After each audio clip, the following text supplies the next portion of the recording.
নমস্কার, বিলাকুক চ্যানেলে সবাইকে স্বাগত। ঈশ্বরের কৃপায় আপনারা সবাই ভালো আছেন, আমিও ভালো আছি। প্রতিদিনের মতো চলে এসেছি রান্নাঘরে। এই যে তাল, এই তালটাকে বলে হাড়ি তাল। এই তাল দিয়ে আজকে বানাবো কলা পাতা পোড়া পিঠে আর কয়েকটা মালপোয়া। চলুন দেখবেন কি করে বানাই আর কি কি লাগবে বানাতে, দেখে নি। তালের কলা পাতায় পোড়া পিঠে বানানোর জন্য লাগবে তাল, নারকেল, কলা পাতা, পাকা কলা, আতপ চাল, চিনি, নুন। আতপ চাল ধুয়ে ভিজিয়ে দেবো, নারকেল ছাড়িয়ে নেবে দাদা ভাই, তাল ঘষে নেব। চলুন সবকিছু গুছিয়ে রেডি করে নি।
এর মধ্যে দিয়ে দেবো পরিমাণ মতন চিনি, স্বাদ মতন লবণ, পাকা কলা,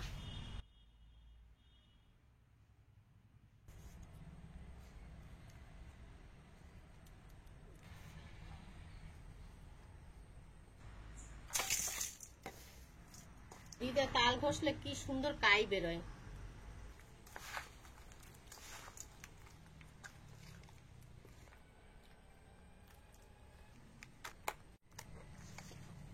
তাল, নারকেল, কলা, চিনি সবকিছু একসঙ্গে ভালোভাবে মাখায় নিয়েছি।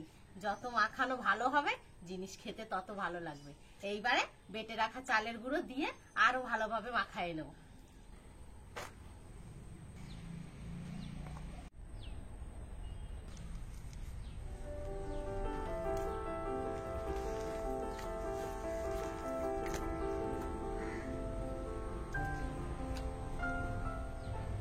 সব মাখানো হয়ে গেছে, একটু ঢাকা দিয়ে রাখি, তারপরে উনুন ধরাবো।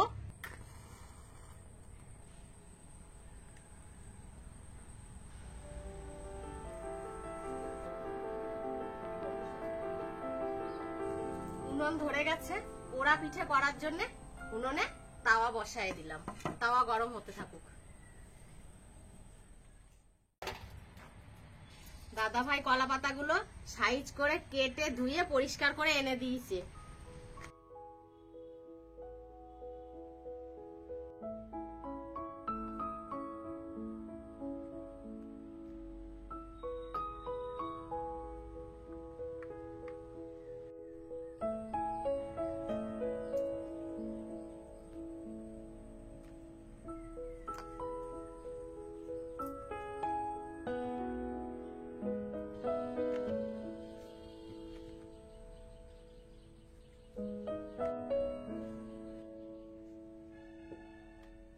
এইবারে কলা পাতার ভিতরে সব ভরা হয়ে গেছে, তাওয়াতে চাপাই দেব।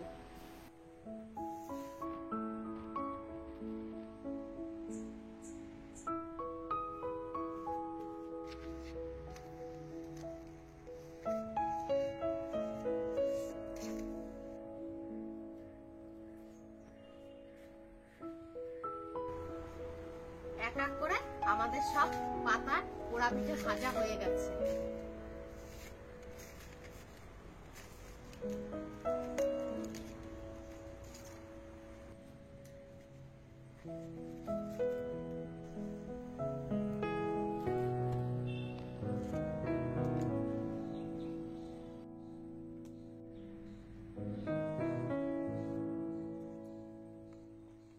চাল তাল দিয়ে মাখানো পোড়া পিঠে বানালাম, বাদ বাকি যতটা আছে এইটা দিয়ে কটা মালপোয়া বানাবো, তালের মালপোয়া।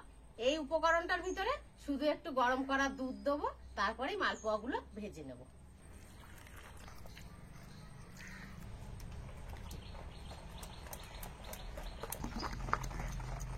দুধ দিয়ে মালপোয়া বানানোর জন্য এইরকম একটা ব্যাটার বানিয়ে নিয়েছি।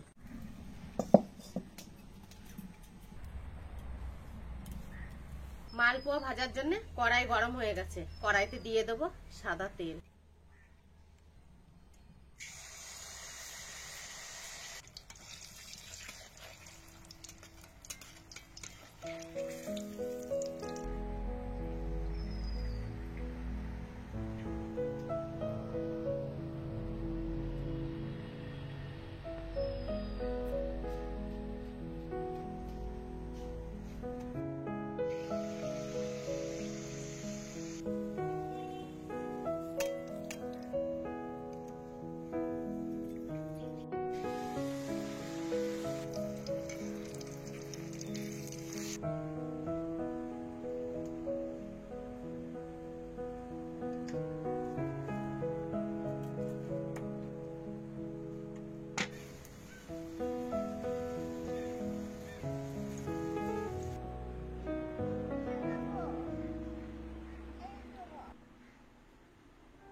এই যে খাইয়া দেখো।